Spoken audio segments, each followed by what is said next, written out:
The latter half of the 20th century in America was a time where society was still attempting to rethink certain traditional beliefs, such as those concerning the role of women in the workplace or the notion of mental health. As such, it was unlikely that a woman would become a successful psychiatrist during this time, especially one who suffered from manic depressive disorder herself. Now, this novel subverts these stereotypes by offering a unique perspective into life as not just a psychiatrist but as an individual with manic depressive disorder. The memoir An Unquiet Mind is a gripping recount of a battle with mental illness as a patient and a physician at the same time. This autobiography follows the early life and professional career of Redfield Jamison in a chronological fashion, often placing her struggles with manic depressive disorder in focus through these chapters of her life. Now she reflects how the disorder inspired creativity and energy in her during her manic phases and concurrently unleashed swaths of negativity during her depressive episodes. Some key events mentioned in the memoir include the passing of her husband, David Laurie, and her nearly successful suicide attempt via lithium overdose.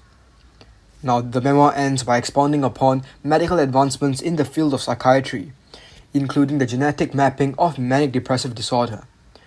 Jamison therefore ends her poignant memoir by attempting to answer the question of whether she would choose to have manic depressive disorder if she had a choice, posing an interesting dilemma to the readers. Now, I personally really enjoyed this book as it offers a unique perspective into the whole idea of mental illness, because the writer is not just a physician but a patient at the same time. Now, usually these two roles of a patient and a physician are viewed as separate, but this autobiography combines these two perspectives into a single recount, and therefore seeing how these two roles merge and interact within one sort of voice is really interesting and offers a new sense of perspective into this issue.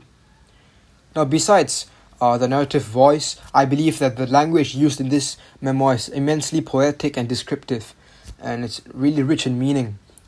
For example, the author uses the metaphor of planets and stars to vividly portray her overwhelming sense of freedom during bouts of mania. But of course, given how out of reach these planets and stars are to us in Earth, it at the same time shows how these bouts of mania are detached from reality. Now on to some quotable quotes from the book which I personally enjoyed. And here's the first one. I've never been able to fathom the often unnecessarily arbitrary distinctions between biological psychiatry, which emphasizes medical causes and treatments of mental illness, and the dynamic psychologies, which focus more on early developmental issues, personality structure, conflict and motivation, and unconscious thought. Now, I find this quote interesting as I believe that it illustrates upon a certain kind of binary or divide in the study of neuropsychology, which is that between the brain and the mind, or mind and matter. Now, here is the second quote. Not only had my thoughts spun wild, they had turned into an awful phantasmagoria, an apt but terrifying vision of an entire life and mind out of control. I feel that this is a really striking description of the sense of inagency and the loss of control that the author feels while she suffers from bouts of depression or mania due to her mental illness. And I believe that it often reflects a sense of being trapped, as her illness is so innate within her personality and identity that when these bouts of depression or mania strike, it is often very difficult to have a sense of control over your own being. Here's the third quote. I had to try and reconcile my notion of myself as a reasonably quiet-spoken and highly disciplined person, one at least generally sensitive to the moods and feelings of others, with an enraged, utterly insane and abusive woman who lost access to call, control, or reason. I find this quote particularly interesting because it shows how manic depressive disorder has a tendency to split a person's identity or personality into half. One side of the personality is, the normal side, which this individual has to present to others and maintain.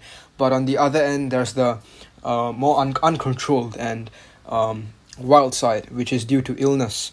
And this internal divide can be quite frustrating to deal with.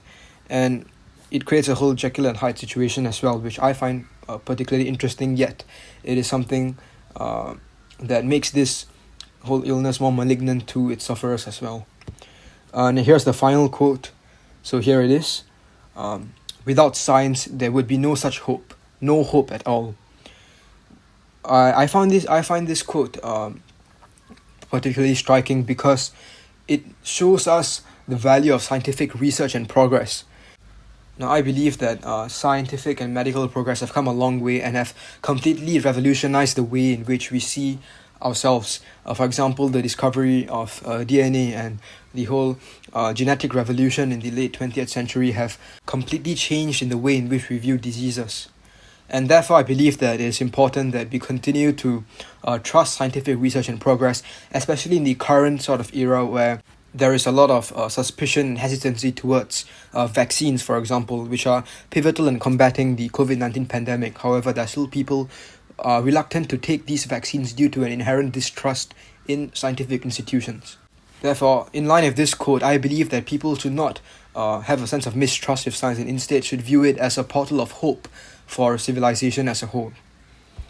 Thank you for watching, and I hope you enjoyed.